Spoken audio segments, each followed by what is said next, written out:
ঢাকা থেকেই visa processing শুরু করেছে ইউরোপের বেশ কয়েকটি দেশ, আর তাতে ওইসব দেশে উচ্চশিক্ষায় গমনে নতুন দ্বার খুলেছে। প্রধান উপদেষ্টার প্রস্তাবে ইউরোপের দেশগুলো দ্রুত সাড়া দেয়ায় উপকৃত হচ্ছেন হাজার হাজার শিক্ষার্থী। এছাড়া বাংলাদেশের অনেক বেশি শিক্ষার্থী এখন ভিসা পাচ্ছেন বিদেশে। উচ্চশিক্ষার এই সুযোগের পেছনে প্রধান উপদেষ্টার ইমেজ বড় ভূমিকা রাখছে বলে জানাচ্ছেন সংশ্লিষ্টরা।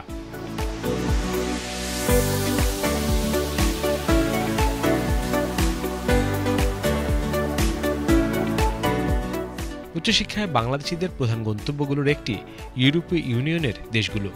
ইউরোপ দীর্ঘদিন ধরেই শিক্ষার মান, গবেষণার সুযোগ, বৃত্তির সুবিধা এবং বহুমুখী ক্যারিয়ার সম্ভাবনার জন্য শিক্ষার্থীদের আকৃষ্ট করে আসছে।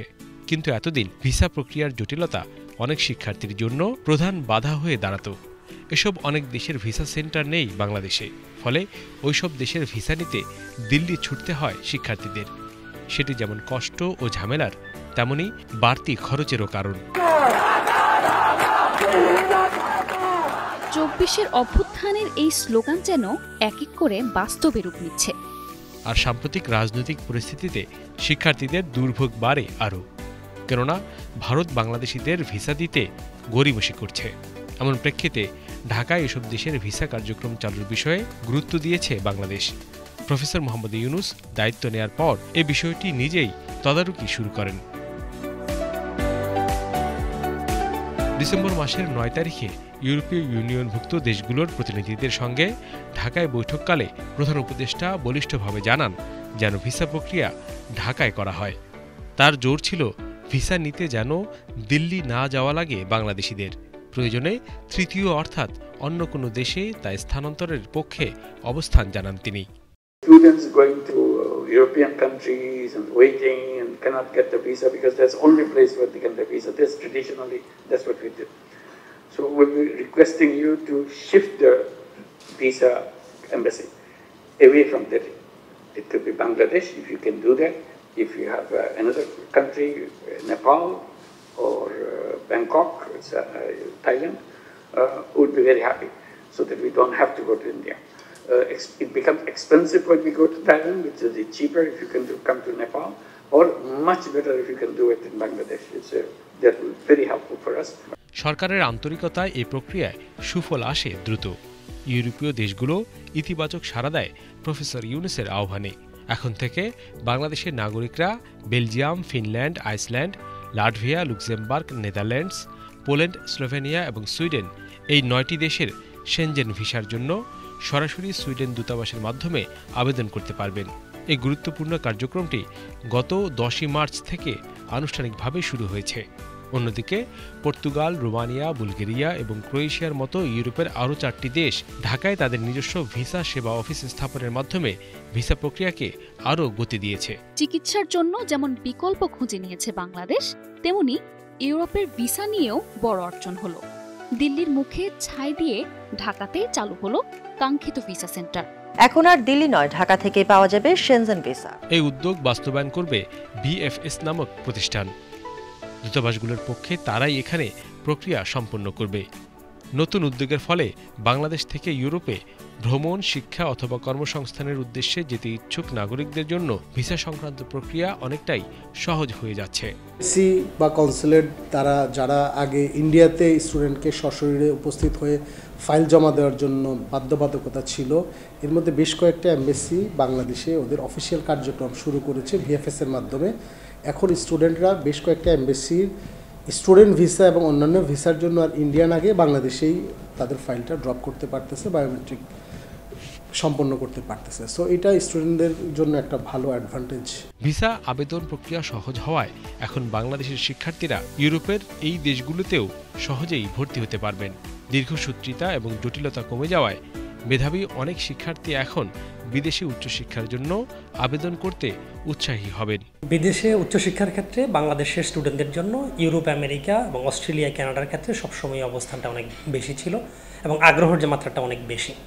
এবং সেই হিসাবে আমরা বিশেষ করে কোভিডের পর থেকে বাংলাদেশে ভিসা রেশিওটা অনেক কান্ট্রিতে বেড়েছে। অস্ট্রেলিয়া, কানাডা, আমেরিকা সব দেশেই ভিসা রেশিও বেড়েছে। এক দ্বিতীয়ত হলো ইউরোপে ভিসার ক্ষেত্রে কিছু জটিলতা ছিল, বাট ডক্টর ইউনুস স্যার ক্ষমতা নেওয়ার পর থেকেই অনেকগুলো দেশের অ্যাম্বাসি বাংলাদেশে ওপেন হচ্ছে, যেটা ভিসার ক্ষেত্রে অনেক বেশি পজিটিভ প্রভাব পড়বে বলে আমরা আশা করি। এবং স্টুডেন্ট ভিসায় মূলত স্টুডেন্টরা বিদেশ যায় পড়তে যেরকম, এবং অস্ট্রেলিয়া কানাডাতে যাওয়ার পরে স্টুডেন্টরা সেটেল হতে পারে এবং সেখানে পরবর্তী ফ্যামিলি সহ নিয়ে যাওয়ার সুযোগ সুবিধা অনেক বেশি আছে। সো এই জন্য আগ্রহের মাত্রাটা অনেক বেশি। এটার মূল কারণ হলো বাংলাদেশ থেকে যেসব স্টুডেন্টরা বিদেশ যাওয়ার অন্যতম কারণ হলো এখান থেকে স্টুডেন্টরা ভিসা পায় প্রায় এইচএসসিতে প্রায় 50-51 হাজারের মতো স্টুডেন্ট মাত্র প্রাইভেট ইউনিভার্সিটি আছে, পাবলিক ইউনিভার্সিটিতে ভর্তি হতে পারে। কিন্তু ওই দিক থেকে স্টুডেন্ট চিন্তা করলে A+ পাওয়া স্টুডেন্টের সংখ্যা প্রায় 1.5 লাখের উপরে হয়ে গেছে। এই স্টুডেন্টদের মূলত বাংলাদেশে অ্যাকোমোডেট করার খুব বেশি জায়গা নাই, যার কারণে স্টুডেন্ট বিদেশ যাওয়ার মাত্রাটা অনেক বেশি।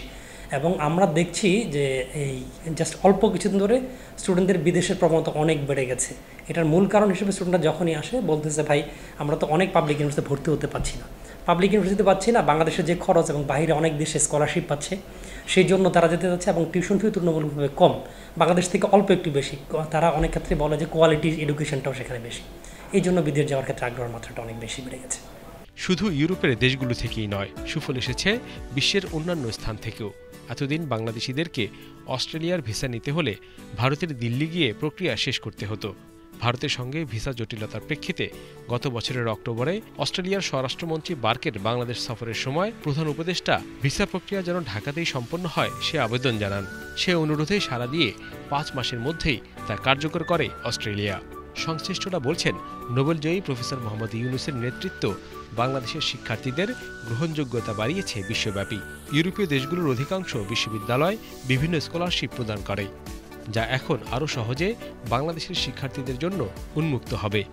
এর ফলে অনেক মেধাবী শিক্ষার্থী আর্থিক প্রতিবন্ধকতা কাটিয়ে উন্নত শিক্ষা গ্রহণের সুযোগ পাবেন। স্কলারশিপ দেওয়ার ক্ষেত্রে মাস্টার্স লেভেলে বা পিএইচডি লেভেলে আপনার স্কলারশিপের ফ্যাসিলিটিসগুলো আগেও ছিল, এখনও এটা দিন দিন বাড়তেছে। তবে এক্ষেত্রে ইউনিভার্সিটিগুলো প্রিফার করে হচ্ছে ইংলিশ ব্যাকগ্রাউন্ড, যাদের ইংরেজিতে যাদের পারদর্শিতা ভালো অ্যাজ ওয়েল অ্যাজ রেজাল্ট ভালো, তাদের ক্ষেত্রে ইউনিভার্সিটিগুলো স্কলারশিপ দেওয়ার জন্য উৎসাহ ফিল করে, এবং এটা দিন দিন বাড়ছে। বিকজ ইউনিভার্সিটিগুলো ফান্ডিং করার ক্ষেত্রে, তারা ফান্ড কালেক্ট করার ক্ষেত্রে আগের চেয়ে অনেক বেশি অ্যাক্টিভ। সো তারা ফান্ড বেশি পাচ্ছে এবং ফান্ড বেশি ডিস্ট্রিবিউট করতে পারতেছে, এই জন্য স্কলারশিপের হার আগের চেয়ে অনেকটা বেড়ে গেছে। ম্যাক্সিমামই প্ল্যান করতেছে যে আন্ডারগ্রেড লেভেলে অথবা যারা বাংলাদেশে আন্ডারগ্রেড লেভেলে পড়াশোনা করছে তারা চিন্তা করছে যে মাস্টার্স করার জন্য তারা বাইরে চলে যাবে। এখন আসলে বেশিরভাগ স্টুডেন্টদের মধ্যে একটা জিনিস কাজ করে, সেটা হচ্ছে বিদেশে গিয়ে তারা সেটেলমেন্ট নেবে, পড়াশোনা শেষ করে তারা ইমিগ্রেশন সিক করবে। এটার জন্য তারা আসলে বেশিরভাগই উদ্বিগ্ন। উচ্চশিক্ষার সুযোগের প্রসারের সম্ভাবনা কাজে লাগাতে শিক্ষা ঋণের বিষয়টিকে আরও শানিত করার উপর জোর দিচ্ছেন সংশ্লিষ্টরা। সবগুলো ব্যাংক যেন শিক্ষা ঋণ দেয় এবং বিধিগুলো আরও শিক্ষার্থী বান্ধব করে, এমন প্রয়োজনীয়তার কথা তুলে ধরছেন তারা।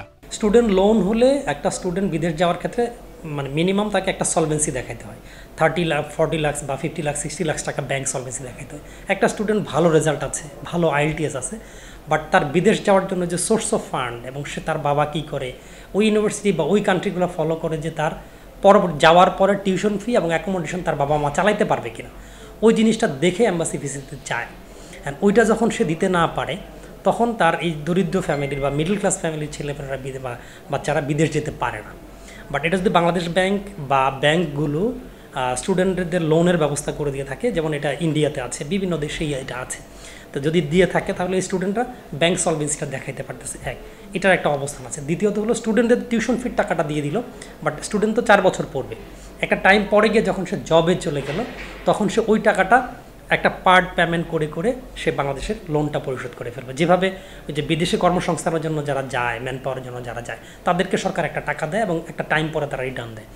স্টুডেন্টরা যদি ভাবে লোনের একটা টিউশন ফি দেওয়ার একটা লোনের ব্যবস্থা পায়, টাকা আমরা হাতে চাই না, বাট ব্যাংকিং চ্যানেলেই টাকাটা যাক, ব্যাংক থেকে টিউশন ফির টাকাটা ইউনিভার্সিটির অ্যাকাউন্টে যাবে, ইউনিভার্সিটি টিউশন ফি স্টুডেন্ট পড়বে, পাশ করবে এবং সে ওইখানে যখন সেটেল হবে বা জব করার পারমিশন PSW পাবে, তারপরে সে ওইখান থেকে সে টাকাটা একটা অ্যামাউন্ট করে সে বাংলাদেশে পরিশোধ করবে। এতে করে দুইটা লাভ, একেতে হলো ঋণ পরিশোধ হলো, দ্বিতীয়ত হলো ছেলেটা সলভেন্ট মানে একটা জায়গায় সেটেল হয়ে গেল, বাংলাদেশের জন্য একটা চাপ কমে গেল, আর থার্ড হলো আমার দেশের রেমিটেন্স স্টার্ট হলো। 3টা উপকার আমরা পাই একটা স্টুডেন্ট থেকে।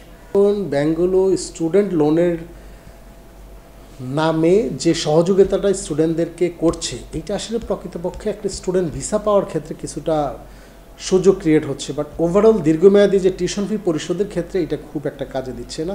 এক্ষেত্রে একটা বড় ধরনের ম্যাসিভ পরিবর্তন দরকার। আমাদের পার্শ্ববর্তী দেশ বিশেষ করে ইন্ডিয়াতে স্টুডেন্টের স্টাডি লোনের যে স্কিমটা আছে ওই আদলে যদি এই আমাদের দেশের স্টুডেন্ট লোনের প্রক্রিয়াটা যদি আমরা সেটেল করতে পারি ওই টাইপের, তাহলে এটা অনেক বেশি ইফেক্টিভ হবে স্টুডেন্টদের জন্য। এখন হচ্ছে ব্যাঙ্কগুলো টেম্পোরারি একটা স্টাডি লোন দেয়, কিন্তু সেখানে শর্ত থাকে যে কোলাটেরাল ডিপোজিট করতে হবে, গ্যারেন্টর লাগবে। এই বিষয়গুলো একটা স্টুডেন্টের জন্য অনেকটা কঠিন। তার এই কারণে স্টুডেন্টরা আসলে শেষ মুহূর্তে ক্যাশটা পাচ্ছে না অথবা ইউনিভার্সিটিতে টিউশন ফিটা পাঠাতে পারতেছে না।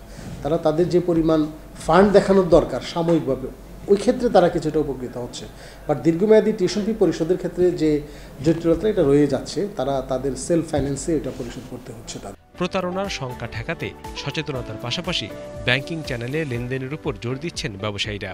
এক্ষেত্রে স্টুডেন্ট ফাইল খোলার পরামর্শ তাদের। একটা স্টুডেন্ট বিদেশ যাওয়ার ক্ষেত্রে মূলত এটার যেহেতু বিশ্ব এখন ওপেন, ওয়েবসাইটে ঘাটলে ইউনিভার্সিটি বা কান্ট্রি ওয়াইজ যে কোথায় যেতে যাচ্ছে তার একাডেমিক রিকোয়ারমেন্টসটা যেরকম গুরুত্বপূর্ণ এবং সাথে সাথে ল্যাঙ্গুয়েজ প্রফেশনটা গুরুত্বপূর্ণ, দুইটা যখন ম্যাচ করবে সে গুগলে মানে ইউনিভার্সিটির ওয়েবসাইটগুলো ঘাটলে সে ভালো ধরনের তথ্য মানে সম্পূর্ণরূপে তথ্য পাবে। প্লাস আমরা কনসালটেন্সি ফার্মগুলো মূলত আমরা তথ্যই প্রোভাইড করে থাকি, প্রপার তথ্য প্রোভাইড করে থাকি। যেসব স্টুডেন্টরা প্রপার ইনফরমেশন বের করতে পারে না, আমরা ইউনিভার্সিটি রিপ্রেজেন্ট করার কারণে ইউনিভার্সিটি আমাদেরকে সঠিক তথ্যগুলো আমাদের কাছেও অনেক সময় ওয়েবসাইটে আপডেট করে না, বাট আমরা সেই তথ্যগুলো সাথে সাথে পেয়ে থাকি। এগুলো আমাদের কাছ থেকে ফ্রি অফ কস্ট, যেহেতু আমরা কোনো ধরনের সার্ভিস চার্জই নেই না। স্পেশালি অনেকগুলো কান্ট্রিতে বিকজ অফ আমরা স্টুডেন্ট পাঠাই ইউনিভার্সিটিতে, ইউনিভার্সিটি কমিশন পাঠাই, সেখান থেকে যে টিউশন ফি পাঠাই এখান থেকে একটা মিনিমাম কমিশনের আলোকে আমরা বিজনেস পরিচালনা করে থাকি। সো যেসব টিউশন ফি পাঠানো হচ্ছে তার আলোকে কমিশনের কারণে আমরা কোনো সার্ভিস চার্জ গ্রহণ করছি না। এক, দ্বিতীয়ত হলো স্টুডেন্টরা তথ্য পাবে ইউনিভার্সিটির ওয়েবসাইটগুলোতে। প্রতারণা এড়ানোর ক্ষেত্রে তাকে তার পিছনের ব্যাকগ্রাউন্ডগুলো দেখতে হবে, যে প্রতিষ্ঠানে যাচ্ছে প্রতিষ্ঠান সম্পর্কে তাকে তথ্য নিতে হবে। নাম্বার ওয়ান, সেই প্রতিষ্ঠানটা ইউনিভার্সিটি কর্তৃক অ্যানলিস্টেড কিনা, অথরাইজ কিনা, তাকে সেই জিনিসটা অবশ্যই তাকে দেখতে হবে। অথরাইজ হলেই কেবল তার মাধ্যমে করতে পারে। আর ফাইন্যান্সিয়াল ডিলিংসের ক্ষেত্রে তাকে খুব কেয়ারফুল হতে হবে, বিকজ অফ ইউনিভার্সিটির টিউশন ফি কখনও কোনো প্রতিষ্ঠান হ্যান্ড ক্যাশ নিতে পারে না। ইউনিভার্সিটির টিউশন ফিগুলো তাকে অবশ্যই ক্যাশ নিতে হবে, ব্যাংকের থ্রুতে পাঠাতে হবে, প্রপার চ্যানেলে স্টুডেন্ট ফাইল ওপেন করে প্রপার চ্যানেলে পাঠাতে হবে। সো একটা স্টুডেন্ট প্রতারণা ঠেকানোর জন্য মূল কাজ হচ্ছে তাকে প্রথমত তথ্য যে এজেন্সি যাচ্ছে সেই এজেন্সি অথরাইজ কেউ তাকে দেখতে হবে। নাম্বার টু হলো অথরাইজ এজেন্সির থ্রুতে তাকে অ্যাপ্লিকেশন করতে হবে এবং যে ইউনিভার্সিটি যাচ্ছে সেই ইউনিভার্সিটির অ্যাকাউন্টে ব্যাংকিং চ্যানেলে টাকাটা পাঠাবে, যেখানে যদি কোনো কারণে তার ভিসা রিজেক্ট হয়ও রিফান্ড পলিসিটা সঠিক থাকবে। এই জিনিসটা খেয়াল রেখে কাজ করলে তার প্রতারিত হওয়ার কোনো সুযোগ নাই। বাংলাদেশ ব্যাংকের থ্রুতে টাকাটা যেতে হচ্ছে, আমি টাকাটা ইউনিভার্সিটিকে না দিয়ে আমি কাকে দিব? এজেন্সিকে দিলে এজেন্সি এই টাকাটা অন্য থার্ড কোনো চ্যানেল দিয়ে পাঠাবে, যেটা অবশ্যই ইউনিভার্সিটির কাছে নাও পৌঁছতে পারে, সে স্টুডেন্ট প্রতারিত হওয়ার সম্ভাবনা বেশি আছে। আর দ্বিতীয়ত হলো মানি লন্ডারিং এড়ানোর জন্য গভর্নমেন্টের পলিসিকে আমরা ফলো করতে হচ্ছে। কারণ কি, স্টুডেন্ট কোনোভাবেই এখান থেকে ক্যাশ টাকা দিয়ে দিলাম ওইখান থেকে ডলার জমা দেবে, এইসব প্রবণতা হলেই কেবল স্টুডেন্ট প্রতারিত হয়। এই জন্য একেতে মানি লন্ডারিং এড়াতে হবে, দ্বিতীয় হলো প্রতারণা এড়াতে হবে। দুইটা দিকে আমাদের ফোকাস দিতে হবে। বাংলাদেশি শিক্ষার্থীদের বিদেশে শিক্ষা গ্রহণের হার বাড়ছে কয়েক বছর ধরেই, তবে সে প্রবণতা আরও বেগবান হয়েছে প্রফেসর মোহাম্মদ ইউনুসের দায়িত্ব নেওয়ার পর। বিদেশের বিশ্ববিদ্যালয়গুলোতে নোবেলজয়ী মোহাম্মদ ইউনুস খুবই সমাদৃত, তার সুফল পাচ্ছেন বাংলাদেশি শিক্ষার্থীরা। বাংলাদেশের সাথে পৃথিবীর বিভিন্ন দেশের যে সম্পর্ক বিরাজমান ছিল, এই মুহূর্তে আমাদের যে মাননীয় প্রধান উপদেষ্টা মহোদয় ডক্টর ইউনুস, ওনার সাথে বিদেশিদের যে ভালো সম্পর্কগুলোর কারণে এখন বিদেশি ইউনিভার্সিটিগুলো বাংলাদেশের শিক্ষার্থীদেরকে ভর্তির ব্যাপারে আগ্রহ ফিল করছে এবং অ্যাজ ওয়েল অ্যাজ এম্বাসিগুলো ভিসা দেওয়ার জন্য তারা আগের তুলনায় অনেক বেশি আগ্রহী, অর্থাৎ ভিসা রেশিও অনেক অংশেই বেড়ে গেছে এই আমাদের ডক্টর ইউনুস মহোদয় দায়িত্ব নেওয়ার পর। 2-3 বছর ধরেই স্টুডেন্টদের ভিসা রেশিও, বিশেষ করে কোভিডের পর থেকে স্টুডেন্টদের ভিসা রেশিওটা তুলনামূলকভাবে ইউরোপ আমেরিকাতে সব দেশেই ভিসা রেশিও বাড়ছে। এক, দ্বিতীয়ত হলো স্টুডেন্টরা যখনই যায় এবং ইউরোপ আমেরিকা সাধারণত কোয়ালিটি স্টুডেন্টদেরকে প্রাধান্য দিয়ে থাকে। স্পেশালি অস্ট্রেলিয়ার বিভিন্ন ওয়েবসাইট দেখা যাবে সেখানে 90%, 99% পর্যন্ত ভিসা হচ্ছে এবং অস্ট্রেলিয়ার স্টুডেন্টদের উৎসাহ উদ্দীপনা অনেক বেশি। এটার মূল কারণ হলো সেখানে সেটেলমেন্টের সুযোগ সুবিধা অনেক বেশি আছে এবং পড়ালেখার পাশাপাশি স্টুডেন্টরা পার্ট টাইম জবও করতে পারে, এই জন্য অস্ট্রেলিয়ামুখী স্টুডেন্ট অনেক বেশি। পাশাপাশি নিউজিল্যান্ডে অনেক ভিসা আগে কম হতো যে জায়গাটাতে, কিন্তু এখন স্টুডেন্টদের ভিসার ফ্লো নিউজিল্যান্ডে বাড়ছে এবং ভিসার ইস্যু বেড়ে গেছে। বাংলাদেশের শিক্ষার্থীদের জন্য বিদেশে উচ্চশিক্ষার নানাবিধ সুযোগের দুয়ার খুলছে। এটি একদিকে যেমন শিক্ষার আন্তর্জাতিকীকরণে সহায়ক হচ্ছে, অন্যদিকে বাংলাদেশকে একটি জ্ঞানভিত্তিক সমাজ হিসেবে গড়ে তুলতে ভূমিকা রাখছে। এই প্রবণতা বাংলাদেশের শিক্ষা ব্যবস্থার নতুন সম্ভাবনার দ্বীপ জ্বালাবে এবং ভবিষ্যতে দেশের অর্থনীতি ও প্রযুক্তিগত অগ্রগতির ক্ষেত্রে ইতিবাচক প্রভাব ফেলবে বলে আশা জাগছে জনমনে।